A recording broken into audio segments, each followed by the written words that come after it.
ОПСЕ со јасна порака до надлежните институции има потреба од брзо имплементирање на изборните реформи. Повикот доаѓа во периодот меѓу двата круга од локалните избори, а го испорача генералната секретарка на ОПСЕ, организација чија канцеларија за демократски институции и човекови права, ОДИХР, со бројна мисија го наблюдува севкупниот процес за овие локални избори. Знам дека мисијата на ОДИХР е овде присутна, дека го мониторира процесот. Секогаш е важно да се имплементираат препораките кои се даваат пред и по изборите и очекувам Северна Македонија да ги спроведе сите препораки. А тие препораки се однесуваат пред се на потребата од законски доработки. Локалните избори во Северна Македонија на 17 октомври беа во надпреварувачки дух и основните слободи беа широко почитувани, но бројните недостатоци во законската рамка ја потенцираат потребата од сеопфатна реформа.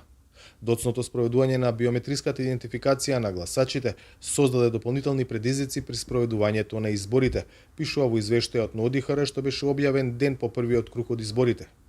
Втората порака на Шмид беше дека мора да продолжи борбата против корупцијата.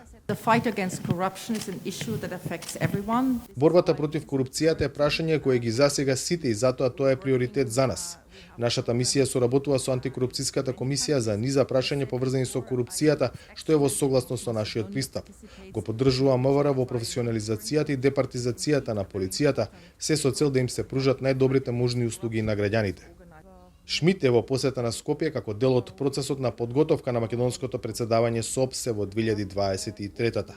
Информирав за нашите подготовки кои се во тек, дека е формирана работна група, така наречен Task Force, како домашна поддршка за самото председавање овде во Скопје, а внимателно ја градиме и структурата која реално ќе го поднесе големиот товар од председавањето во Виена. Од 1 јануари Северна Македонија влегува во тројката на председавачи на ОПСЕ заедно со овогодишниот председавач Шведска и председавачот во 2022 година Полска.